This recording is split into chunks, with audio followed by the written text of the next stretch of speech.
আসসালামু আলাইকুম। নাইমা বলছি বিক্রমপুর থেকে। বাংলাদেশি ব্লগার মম নাইমা চ্যানেলে সবাইকে স্বাগতম। কে কোথা থেকে আমার ভিডিও দেখছেন তা তো আমার জানা নেই, তবে কাছে এবং দূরে, দেশ ও দেশের বাইরে যে যেখান থেকে আমার ভিডিও দেখছেন, আশা করছি সবাই আল্লাহর রহমতে অনেক ভালো আছেন। আমিও আলহামদুলিল্লাহ ভালো আছি। বেশ কয়েকদিন ধরেই তো একটানা বৃষ্টি, বিক্রমপুরের ভাষায় যাকে বলে গাদলা। বৃষ্টির যে পরিস্থিতি দেখছি, আমার মনে হচ্ছে সারা বাংলাদেশ জুড়েই বৃষ্টি হচ্ছে। শুধু বাংলাদেশ জুড়ে না, দেশের বাইরেও বৃষ্টি হচ্ছে।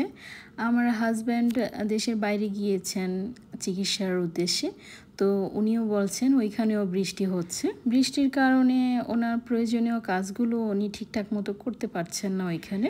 আর আমাদের এখানে আমি ভিডিওগুলো যখন শ্যুট করেছি তখন কিন্তু প্রচুর বৃষ্টি ছিল, বাট আমি যখন এই যে ভয়েস দিচ্ছি এখন কিন্তু বৃষ্টি কমে গেছে। মোটামুটি রৌদ্র উজ্জ্বল একটা দিন বলতে পারেন, ভালোই রোদ উঠেছে।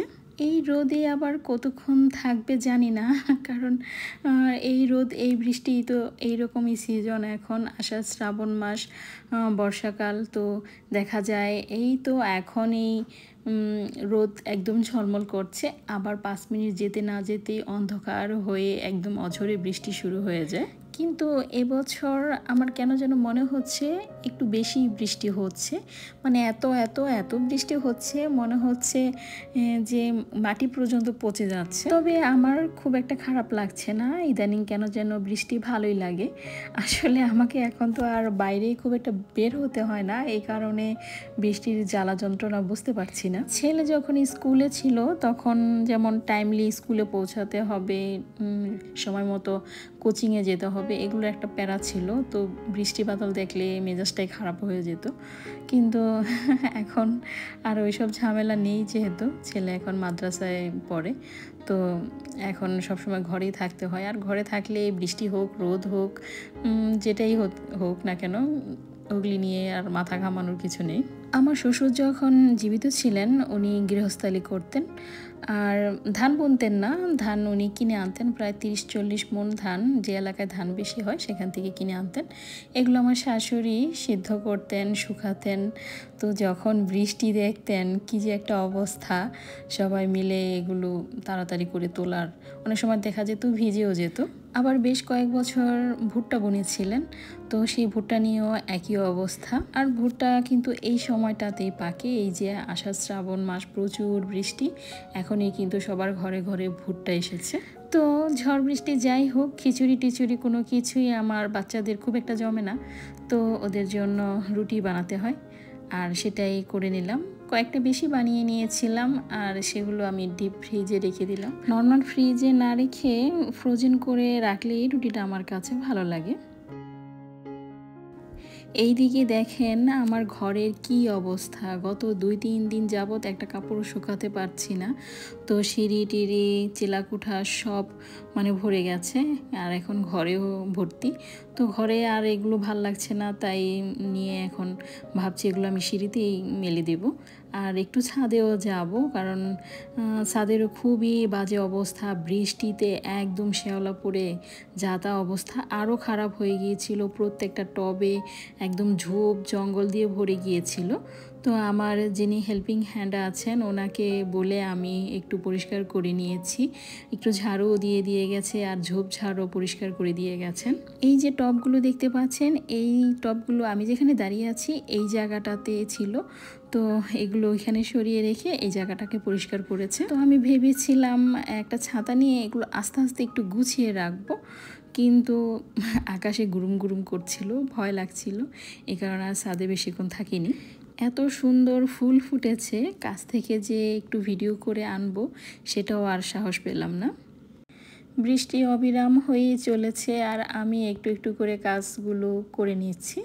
বৃষ্টির কিন্তু উপকারিতা অপকারিতা দুইটাই আছে। যাদের বাইরে গিয়ে কাজ করতে হয়, প্রতিদিনই বেরোতে হয়, তাদের তো এই রকম অবিরাম বৃষ্টি যা তা একটা অবস্থা। আবার দেখা যায় বৃষ্টির দিনে কোনো কাজের স্পিডও পাওয়া যায় না, কেমন যেন একটা ঝিমানি চলে আসে, মনে হয় কাঁথা মুড়ি দিয়ে ঘুমিয়ে থাকি। আমার তো এরকমই লাগে, আপনাদের কেমন লাগে বলেন তো? আর ভালো দিক হচ্ছে বৃষ্টি হলে একদম শান্ত শান্ত একটা ভাব চলে আসে, সব দিকেই ঠান্ডা ঠান্ডা একটা অনুভূতি। 2-3 দিন রোদ ওঠার পর যখন প্রচণ্ড গরম লাগে আর কি, চারদিকটা গরম হয়ে থাকে, তখন যখন হঠাৎ করে বৃষ্টিটা নামে তখন কিন্তু খুবই ভালো লাগে। আমরা যারা গৃহিণীরা আছি আমাদের তো ঘর গৃহস্থালির কাজ রোদ হোক বৃষ্টি হোক যাই হোক করতেই হবে, সাথে আবার বাচ্চা কাচ্চাদের পড়াশোনার দিকটাও দেখতে হয়। দেখা যায় ঘরের কাজ দ্রুত বেগে করে বাচ্চাদেরকে নিয়ে আবার স্কুলে কোচিংয়ে দৌড়াতে হয়। যখন এই রকম মুষলধারে বৃষ্টি শুরু হয় তখন দেখা যায় স্কুল কোচিং এগুলো একটু বন্ধই থাকে, না গেলেও চলে। তো সেই সময়টা ঘরে দেখা যায় অনেকটা সময় পাওয়া যায় ঘরের কাজ করার জন্য। তখন যদি একটু মানে মনটাকে শক্ত করে ফুল স্পিডে কাজ করা যায় তখন দেখা যায় 3 দিনের কাজ একদিনেই মোটামুটি কমপ্লিট করে ফেলা যায়। আমিও কিন্তু আজ বেশ কিছু কাজ করে নিলাম। আমার যিনি হেল্পিং হ্যান্ড আমার কাকি হন, উনি আমাদের পাশের বাসার মানে প্রতিবেশী কাকি। তো উনিও মানে খুব ভালোভাবে আমার কাজগুলো করে দিয়ে যান। দেখা যায় এই যে গ্রিলগুলো পরিষ্কার করলাম আমি, বা থাই জানালাগুলা, বা আমার চুলা সিঙ্ক এগুলো উনি মাসে 2 দিন পরিষ্কার করে দিয়ে যান। আমি যখন বুঝতে পারি যে এগুলো খুব বেশি মানে নোংরা হয়ে গেছে তখন ওনাকে বলি যে একটু ভালোভাবে ডিপ ক্লিন করে দিয়ে যেতে। আর তারপরে যখন হালকা পাতলা মানে ময়লা হয় ওগুলো আমি ক্লিন করে নিই। আচ্ছা, এবার আপনাদেরকে আরেকটা জিনিস দেখাই। এখন প্রায় 3টার কাছাকাছি বাজছে, দেখতে পাচ্ছেন। তো ভিডিওতে আসলে কতটুকু বুঝতে পারবেন জানি না, কিন্তু এই যে দেখেন মনে হচ্ছে একদম সন্ধ্যার কাছাকাছি, একটু পরেই মাগরিবের আজান দিবে। এই রকম অন্ধকার হয়ে আছে বৃষ্টিতে। ঘড়ি না থাকলে মনে হয় বুঝতেই পারতাম না যে এখন দিন না রাত হতে চলেছে। বৃষ্টির দিনে আর কিছু জমুক আর না জমুক, নকশি কাঁথা সেলাইটা কিন্তু খুব ভালোভাবে জমে যায়। সেলাইটাকে আমি কয়েকদিন যাবৎ খুব মিস করছিলাম, কারণ সেলাই নিয়ে একদমই বসতে পারছিলাম না। আমার হাজব্যান্ড তো বেশ কয়েকদিন বাসায় থেকে গেলেন, এই কারণে সংসারের অন্যান্য কাজ নিয়ে একটু বেশি ব্যস্ত ছিলাম। এই কারণে আর সেলাইটা খুব একটা করা হয়নি বললেই চলে, একদমই করা হয়নি।